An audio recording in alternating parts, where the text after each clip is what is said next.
degrees outside, so that's very hopefully, if you are chiming in this morning, you are ready to hear what God has to say. And I was asleep about 4 this morning, woke up and began to kind of just pray a little bit. Don't always do that, but just felt like that was something that I needed to do this morning. Woke up, started praying, asking God to kind of speak into my life, telling God, you know what, I'm sorry for the life that I live at times, for the way that I don't always honor you and the way that I do things.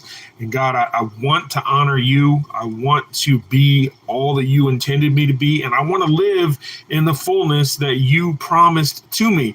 And I felt like what was being told to me in that moment was I need to change the way that I perceive God. I've always looked at it, maybe not always, but in recent days specifically, I look at it and I judge myself on how good of a Christian I am, or how effective I'm going to be, on how well I follow the rules in the Bible. Am I checking all the boxes? And God was reminding me that he is a loving father. He was reminding me not to look at him as this cosmic vice principal in the sky who's looking to be the disciplinarian and find me doing everything that I'm not supposed to be doing and check me on every single one of them, make sure that I have a consequence for every single one of those things. It's not the way that God is, and that's not how God is described in the Bible. We sing songs about amazing grace. We don't sing songs about great disciplinarian. We sing songs about God's amazing grace. And what does that mean? That means that he is constantly overlooking the mistakes that we make because he understands, he created us, he made us, he knows the world that we live in, he knows who we are, and he understands that. And so God is a God of amazing grace. And the Bible that he created, the words that he created for us to follow, are not to keep us in check and make sure that we are not having any enjoyment in life and we're following all these guidelines and he's taking away from us all the things that could bring us joy and peace and happiness. It's the exact opposite. God's not saying do not. What he's saying is, man, if you do these things that I am giving you, understand that God is our creator, right? God is our creator. He made us. And if he made us, then he understands what it takes to make us full of joy. He understands what it means and what it takes for us to operate at our maximum level, to be our best self. God knows that. He knows that more than us because he wrote the instruction manual, because he created us. And man, if we could start to see that and see God in that kind of way, it's going to change completely how we view the Bible and how we view God. For so long, I've been saying, man, God's given me these things because he wants me to be like this, and he wants me to fit in this, and he wants to. Why? Because he understands that when I'm in that spot, when I'm doing those things that put me in that place, I am going to experience the fullness of what I was created for. The Creator is trying to put me in a position to where I am fully capable of being everything that he intended and created me for. The Bible says that he has great plans for me. I know the plans I have for you, declare the Lord. Plans to prosper you. Plans for a hope and a future. God's got these big plans for me. And yet I keep fighting him, saying, no, I don't want to do it that way. I want to do it my way. I want to do it my way. And I keep going away from the instruction manual and trying to do it my own way.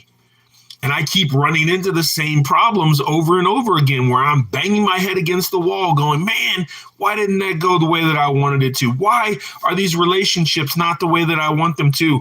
Why am I not seeing all the great things that I want to see, all the great results that I want to have? And why is that the case? Why am I not experiencing the great results that I want? Why am I not having the relationships that I want to have? Why are things not going the way that I want? And why is it not my best life? Because I'm not following the instruction manual that was given to me. And that instruction manual is the Bible. And if we start to read the Bible and understand it as an instruction manual from a loving Father, from a creator who made us for incredible purpose and value, if we start to look at the Bible in that way, rather than looking at it as a discipline guide, rather than looking at it as a means to keep me in check, if I start to look at it in a different way, I can start to read the words that are in the Bible, and they can start to maximize my life because I can digest those words. I'm not looking at them as a form of discipline, but I'm looking at them and going, you know what? If I start to act this way, if I start to not be anxious and just let God have control and pray about everything, like the Bible says, then man, I'm not going to be as stressed. There's not going to be so much anxiety in my life. And if I'm not anxious all the time, then I'm probably not going to be as moody of a person, and I'm going to have better relationships with people because I'm not ruled by stress.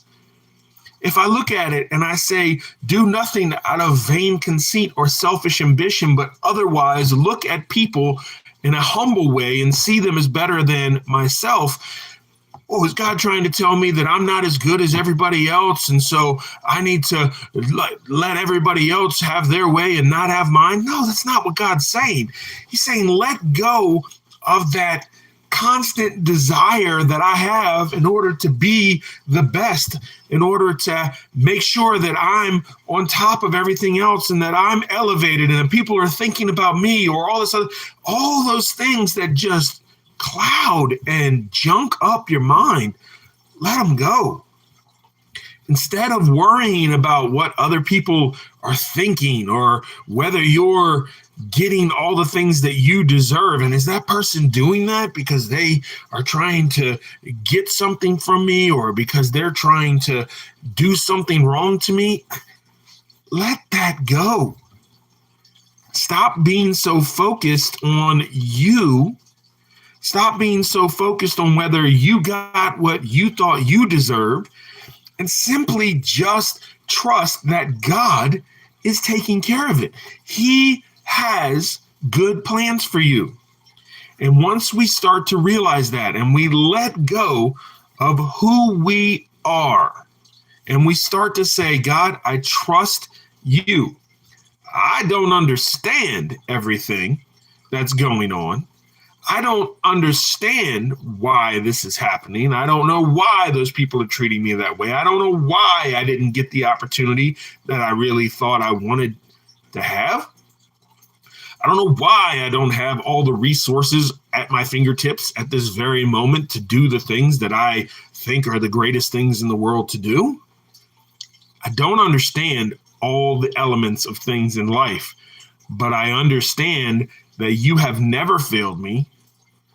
God, I understand that you are always with me. God, I understand that you created me for an amazing purpose, and I trust that. I think it boils down to the fact that we say that we trust God. We say that we believe God's going to do all these great things, and we believe how good God is. We say that. But does our life truly demonstrate that we believe, no matter what happens to us, that God has our back? We have to switch mindsets. We have to get into that mind frame where we understand I am riding with God no matter what. And no matter what goes on in my life, no matter what is happening, I am going to stick with what he says. And I am going to continue in the plan that he has created.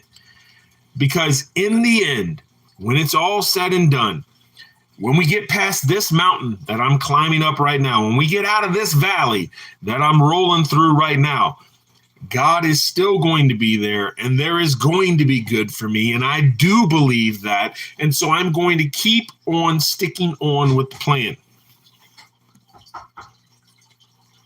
All right. You guys have a great day. Somebody's knocking at my door. All right.